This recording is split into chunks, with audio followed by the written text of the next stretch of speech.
Thank you so much for all the love, for all the warm. Thank you all for accepting me. Thank you very much. Well, I always start my talk with some disclaimer. And that disclaimer is that I never claimed to be a motivational speaker. Yes, I do speak. But I feel like a storyteller. Because wherever I go I share a story with everyone. I believe in the power of words. Many people speak before they think. But I know the value of words. Words can make you, break you, they can heal your soul, they can damage you forever. So, I always try to use positive words in my life. Wherever I go, they call it adversity, I call it opportunity. They call it a weakness, I call it strength. They call me to disable, I call myself differently able. They see my disability. They see my disability. I see my ability. There are some incidents that happened in your life. And those incidents are so strong that they change your DNA. Those incidents and accidents are so strong that they break you physically. They deform your body but they transform your soul. Those incidents break you, deform you but they mold you into the best version of you. And the same thing happened to me. And I am going to share what exactly happened to me. I was 18 years old when I got married. I belonged to a very conservative family, a Baloch family. My father wanted me to get married and all I said was if that makes you happy, I will say yes. And of course, it was never a happy marriage. Just about after 2 years of getting married, about 9 years ago, I met a car accident. Somehow my husband fell asleep and the car fell into the ditch. He managed to jump out, saved himself. I am happy for him. But I stayed inside the car and I sustained a lot of injuries.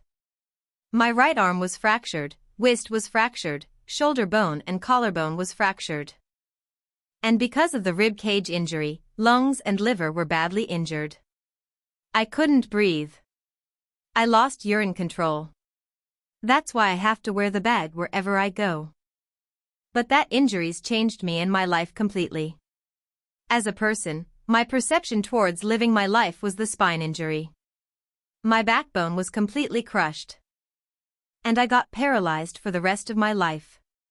So this accident took place in a far-flung area of Balochistan where there was no first aid, no hospital, no ambulance.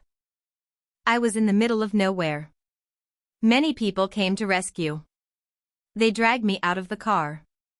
While they were dragging me out, I got the complete transaction of my spinal cord. And now there was this debate going on, should we keep it here, she is going to die, or where should we go? There was no ambulance. There was one four-wheeler Jeep standing in the corner of the street. They said, put her in the back of the Jeep and take her to the hospital which is 3 hours away from this place. And I still remember that bumpy ride. I was all broken. They threw me in the back of the Jeep and they rushed me to the hospital. That is where I realized that my half-body was paralyzed and half-body was fractured. I finally ended up in a hospital where I stayed for 2.5 months. I underwent multiple surgeries. Doctors have put a lot of titanium in my arms and there was a lot of titanium on my back to fix my back. That's why, in Pakistan, people called me the Iron Lady of Pakistan. Sometimes I wonder how easy it is for me to describe all this all over again. And somebody has rightly said that when you share your story and it doesn't make you cry, that means you are healing. Those 2.5 months, in the hospital, were doubtful. I will not make a story just to inspire you. I was on the verge of despair. One day the doctor came to me, and he said, well, I heard that you want to be an artist, but you ended up being a housewife. I have bad news for you. You won't be able to paint again because your wrist and arm are so deformed. You won't be able to hold the pen again. And I stayed quiet. Next day, the doctor came to me and said, your spine injury is so bad you won't be able to walk again. I took a deep breath. And I said it's all right. Again, next day the doctor came and said, because of your spine injury and your fixation that you have in your back, you won't be able to give birth to a child again. That day, I was devastated. I still remember, I asked my mother, why me, and that is where I started to question my existence. Why am I even alive? What's the point of living? I couldn't walk, I couldn't paint, fine. I cannot be a mother, and we have this thing in our head being women that we are incomplete without having children. I am going to be an incomplete woman for the rest of my life. What's the point? People are scared that they think I will get divorced. What is going to happen to me? Why me? Why am I alive? We all try to chase this tunnel. We all do this. Because we see lights at the end of the tunnel which keeps us going. My dear friends, in my situation, there was a tunnel that I had to roll on, but there was no light. And that is where I realized the words have the power to heal the soul. My mother said to me that this too shall pass. God has a greater plan for you. I don't know what it is. But He surely has. And all in that distress and grief, Moms, those words were so magical that they kept me going. I was trying to put my smile on my face all the time, hiding the pain. It was so hard to hide the pain which was there. But all I knew was that I will give up, my mother and brother will give up too. I cannot see them crying with me. So what kept me going was one day I asked my brother, I know, I have a deformed hand, but I am tired of looking at these white walls in the hospital and wearing this white scraps. I am getting tired of this. I want to add more colors to my life. I want to do something. Bring me some colors, I want to paint. So the very first painting I made was on my deathbed. It was not just an art piece or not just my passion. It was my therapy. What an amazing therapy it was. Without saying a single word, I could paint my heart out. I could share my story. People used to come and say, "Wow, what a lovely painting. So much color, nobody sees the grief in it." Only I could. So that's how I spent my 2.5 months in the hospital. Lying, never complaining or whining but painting. And then I was discharged. And I went back home. And I realized that I have developed a lot of pressure ulcers on my back, on my hip bone. I was unable to sit. There were a lot of infections all over my body, a lot of allergies. So doctor wanted me to lie down on the bed straight. For not 6 months, for not 1 year, but for 2 years I was bedridden, confined in that one room, looking outside the window, listening to the birds chirping and thinking there will be a time when we will be going out with the family and enjoying the nature. That was the time where I realized how lucky people are, but they don't realize. That is the time where I realized, the day I going to sit, I am going to share this pain to make them realize how blessed they are, and they even don't consider them lucky. There are always turning points in your life. There was a rebirth day that I celebrated. After 2 years and 2.5 months, when I was able to sit in a wheelchair. That was the day where I had the rebirth. I was a completely different person. I still remember the day I sat on the wheelchair first time, knowing that I am never going to live this, knowing that I am never going to walk for the rest of my life. I saw myself in the mirror. And I talked to myself. And I still remember what I said. I cannot wait for a miracle to come and make me walk. I cannot sit in the corner of the room crying, cripping and begging mercy because nobody has time. So, I have to accept myself the way I am, the sooner the better. So, I applied the lip color for the first time. And I erased it. And I cried and I said, what am I doing? A person on a wheelchair should not do this. What will people say? Clean it up. Put it back again. This time I put it to myself. Because I want to feel perfect from within. And that day I decided I am going to a life of myself.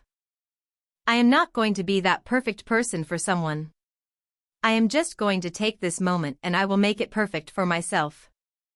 And do you know how we all begin? That day I decided I am going to fight my fears. We all have fears. Fear of the unknown, fear of known. Fear of losing people. Fear of losing health, money. We want to excel in a career. We want to become famous. We want to get money. We are scared all the time. So I wrote down one by one, all those fears. And I decided I am going to overcome those fears one at a time. You know what was my biggest fear? Divorce. I couldn't stand this word. I was trying to cling on this person who didn't want me anymore.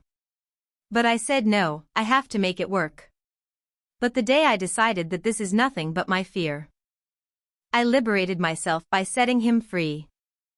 And I made myself emotionally so strong that the day I got news that he is getting married, I sent him a text and said, I am so happy for you and want to wish you all the best. And he knows that I pray for him today.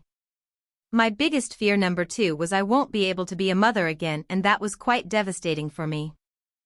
But then I realize, there are so many children in the world, all they want is the acceptance. So there is no point of crying, just go and adopt one. That's what I did. I gave my name to different organizations, different orphanages. I didn't mention, I am on the wheelchair, dying to have a child. So I told them this is Muniba Mazari and she wants to adopt, boy girl whatsoever. But I want to adopt and I waited patiently.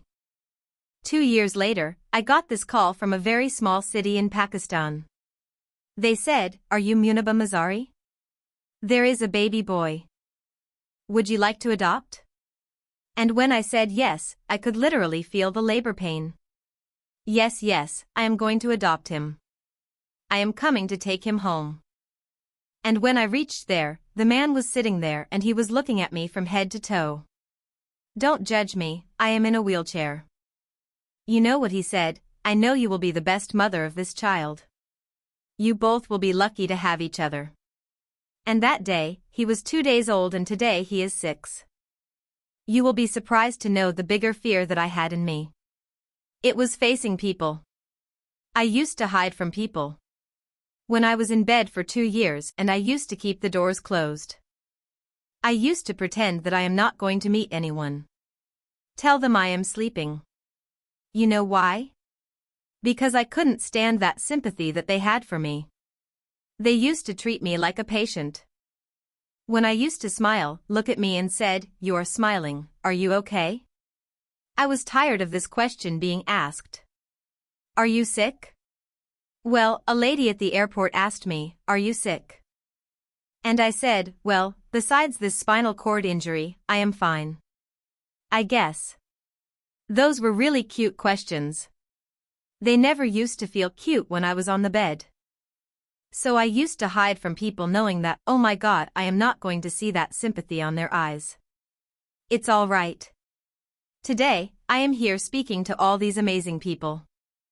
Because I have overcome the fear. You know when you ended up being in the wheelchair, what's the most painful thing? That's another fear. People on the wheelchair, who are differently able to have their hearts but they never share. I will share that with you. The lack of acceptance. People think that they will not be accepted by the people because we in the world of perfect people are imperfects. So, I decided instead of starting an NGO for disabilities awareness, which I know will not help anyone, I started to appear more in public. I started to paint. I always wanted to. I have a lot of exhibitions for Pakistan. I have done a lot of modeling campaign, different campaign for brands like Tony and Guy. I have done some really funny breaking the barriers kinds of modelings. There was this one by the name Clown Town where I became a clown because I know that clowns have a heart too. So, when you accept yourself, the way you are, the world recognizes you. It all starts from within. I became the National Goodwill Ambassador of UN Women, Pakistan. And now I speak for the rights of women and children. We talk about inclusion, diversity, gender equality, which is a must. I was featured in BBC 100 Women for 2015. One of the Forbes 30 Under 30 for 2016. And it all didn't happen alone. You all are thriving in your careers.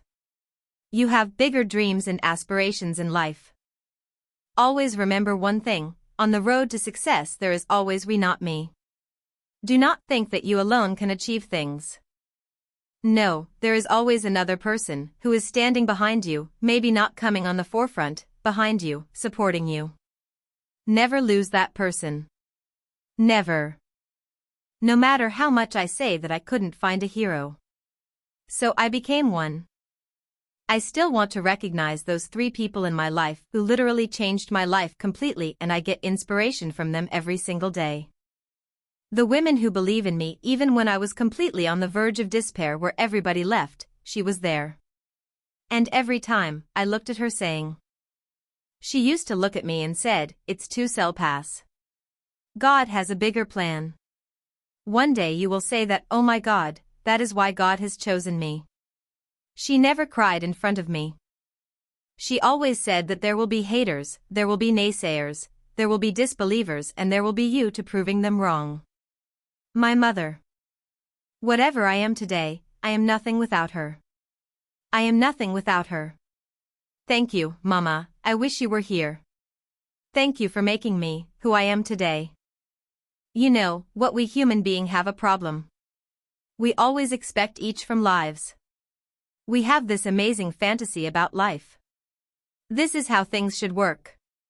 This is my plan. It should go as per my plan. If that doesn't happen, we give up. So my dear friends, let me tell you one thing. I never wanted to be in a wheelchair. Never thought of being in a wheelchair. I was always aspiring to do bigger things. And I had no idea, for that, I have to pay the price to be where I am today. It's a very heavy price. This life is a test and a trial. Tests are trials. I never supposed to be easy, and why you are expecting each from lives. And life gives you the lemon. And you made the lemonade. And then do not blame for life for that. Because you were expecting each from a trial. Trial make you a stronger, better person. Life is a trial. Every time you realize that. It is okay to be scared. It is okay to cry. Everything is okay. But giving up is not be an option, should not be an option. They always say that failure is not an option. Failure should be an option. When you fail, you get up, and then you fail, then you get up, that keeps you going. That's how humans are strong.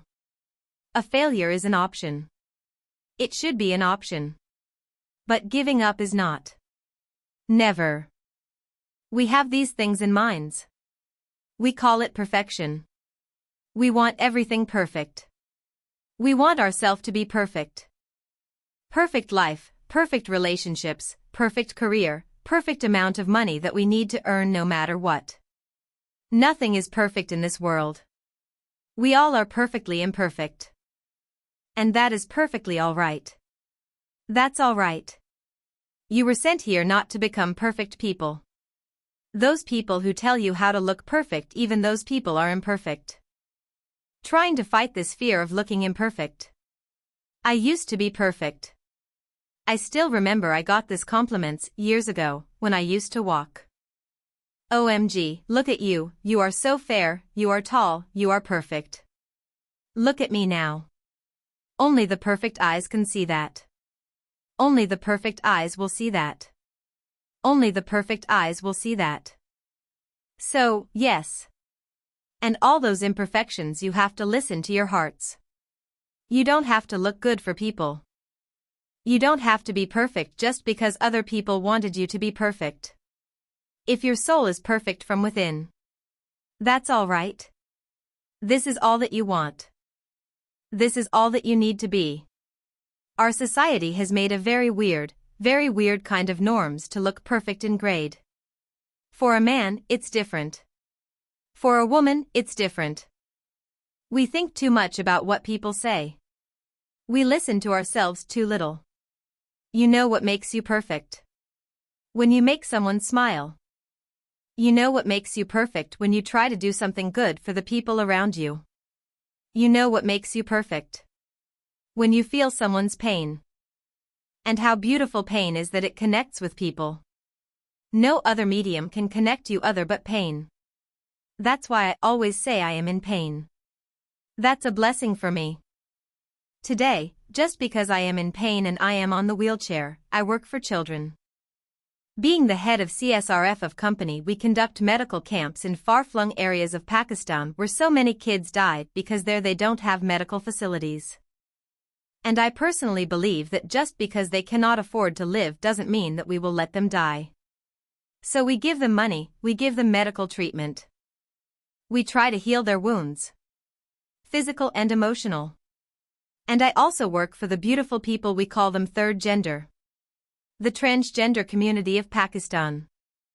You know, what connects me with them? All my imperfections. When I go and hug them, they never judge me, and this very good friend of mine. Her name is Bijli. Bijli means electricity. She called herself electricity. And I said, "Are you electricity?" She says, "No. I am lighting. I am as strong as lightning. I am thunder. I am lightning." She came to me, and the first time I hugged, she said, "You are just like me." And I said, "I am like you." Because to people, we are so imperfect. So how beautiful these imperfections are. Because of these imperfections, you can connect to people. Then why are we all running after being perfect? What's the point? Every time I go in public, I smile. And people asked me, "Don't you get tired of smiling all the time? What's the secret?" I always say one thing. I have stopped worrying about the things that I have lost, people I have lost. Things and people who were meant to be with me are with me. And sometimes somebody's absence makes you a better person. Cherish their absence. It's always a blessing. I always say that people are so lucky that even they don't realize. You must be thinking, okay, you are lucky in that sense. Well, the breath you just took now was a blessing. Embraces it. There are so many people in the world who are dreaming to live a life that you are living right now. You have no idea. Embraces each and every breath you are taking. Celebrate your life. Live it. Don't die before your death. We all die. We live this one routine of the day for 75 years and we call it life. No, that's not life. If you are still thinking about why you have been sent here, if you are still juggling with the concept of why you are here, you haven't lived yet. You work hard. You make money. You do it for yourself. That's not life. You go out and seek for people who need your help. You make their lives better. You add colors to their lives, you add values to their lives. You become that sponge which removes all negativity. You can become that person who can emit beautiful positive vibes, and when you realize that you have changed someone's life. And because of you, this person didn't give up. That is the day when you live, always. We were talking about gratitude. Why I smile all the time. I cry all night when nobody sees me. Because I am a human and I have to keep the balance. And I smiled all day because I know that if I smile I can make people smile, that keeps me going. Be grateful, what you have. And you will always ended up with having more. But if you will cry, if you will crib for the little things that you don't have or the things you have lost, you will never ever have enough. Sometimes we are too busy thinking about the things that we don't have. Forget. Cherish the blessings that we have. I am not saying that I am not healthy, that makes me unlucky. But yes, it is hard. It is hard when I say I can't walk. It's hard when I say I have to wear that bag. It hurts. But I have to keep going. Because never giving up is the way to live. Always. So well, end my talk on a very short note. Live your life fully. Accept the way you are. Be kind to yourself. Be kind to yourself. I will repeat, be kind to yourself. And then only we can be kind to others. Love yourself. Spread that love. Life will be hard. There will be turmoil, there will be trials. But that will only make you stronger. Never give up. The real happiness does not lie in money or success or fame. I have all this and I have never wanted this. Real happiness lies in gratitude. So be grateful and be alive and live in every moment. Thank you so much everyone, and all the credit goes to Muniba Mazari.